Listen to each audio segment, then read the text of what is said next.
Hey folks, welcome back to Canada's Boxing Channel. Hope everyone's doing well, having a good week. It is the middle of the week, hump day as they say. So if you're working, it's plain sailing now to the weekend. And if you're still a subscriber, I will thank you very, very much indeed. I say still a subscriber because of course we did take a little bit of a hit yesterday after the boxing and the badge video. Clearly some people decided this wasn't the channel for them. And that's fair enough, right? We all have different tastes and we're all free to watch whatever we want to watch. And YouTube is free. Well, unless you're rich and you can pay for the premium version, the ad-free version.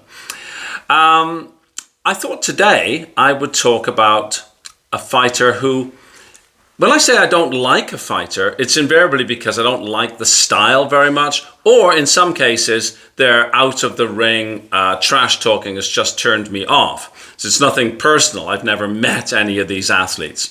Likewise, when I say I really like a fighter, it's usually because, of course, their skill in the ring, or the excitement they bring, or their demeanor outside the ring. And of course, these are all public personas, right? I mean, you know, somebody like, for example, Tyson Fury, kind of his public performance and personality rubs me the wrong way, but he might be a really, really nice guy in his private life. You know, we should really, I guess, separate the public from the private. It's hard to do sometimes, though. Anyways, a fighter who I don't like very much, bear that in mind, Lawrence Okolie, has sort of gone up in my reputation, gone up in my opinion a little bit. And that's because he's somewhat bravely, I think, called out two fighters, both of whom I actually really like. And I'm thinking, but that's good, you know, we should have top guys fighting top guys, and we should have people, you know, maybe looking for a stretch objective kind of thing. Well, Lawrence Okolie, who is 32 years of age, so young for a heavyweight, but not with bags of time on his side. 6'5", big fellow. I can't believe that he was able to boil down to cruiserweight, especially now as he's most recently competed at 262 pounds. So 60 pounds plus above what he used to compete at. Quite something, really. Anyways, Lawrence Okolie, whose record is 22-1. His only loss was to Chris Billam-Smith back in 2023. Since then, at Bridgerweight, he beat Rosansky, TKO1. Then he moved to heavyweight, TKO1 of Hussein Mohammed. And then most recently, he took Kevin Lerena, he took him the distance. I was expecting more, but it's hard to say, right? Kevin Lerena, very small for a heavyweight, but obviously a tough guy. Kevin Lerena dropped to Dubois several times.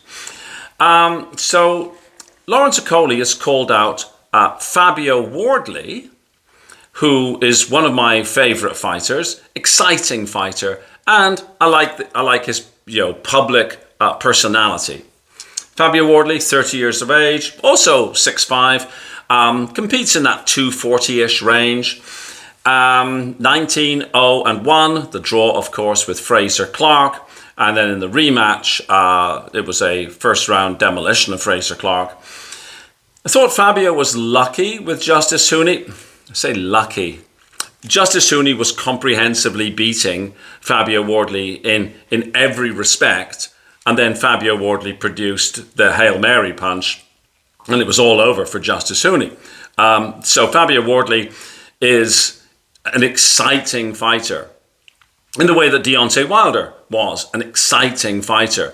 You know, you're thinking, oh, he's not going to do very well, and then boom, gone. It's all over, right? Anyhow, Fabio has been called out by Lawrence Okolie, and I see that as being potentially a very good fight.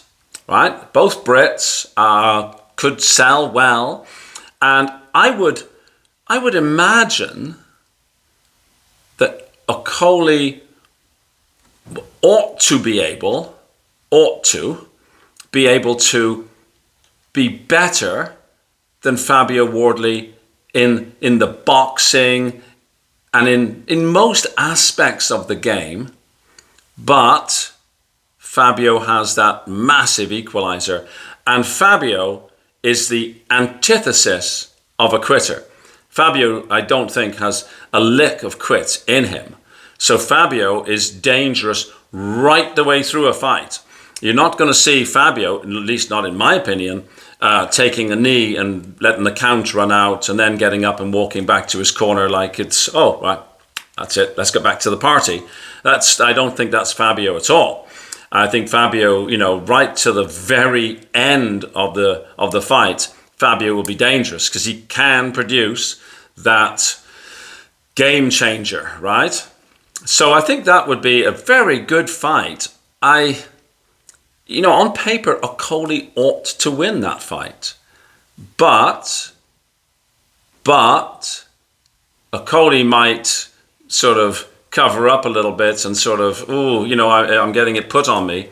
In which case, Fabio's power and Fabio's, I shouldn't say viciousness, spite, that's the word. Fabio's spite might sort of see him through to the winner's circle, as it were. I would certainly be cheering for Fabio. I say Fabio is one of my favorite fighters. I really like it, and I think he's got a great career ahead of him in broadcasting as well. So I think Fabio, with God willing, will be around us in boxing as a competitor, and probably then in some other capacity for a very, very long time.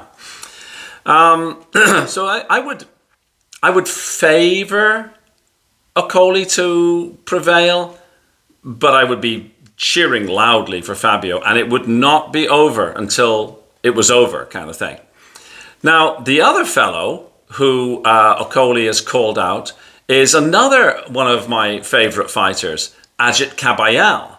Now, Kabayel, same age, 32, 26-0, competes around the 240-ish mark, same really as Fabio, a little shorter than those guys.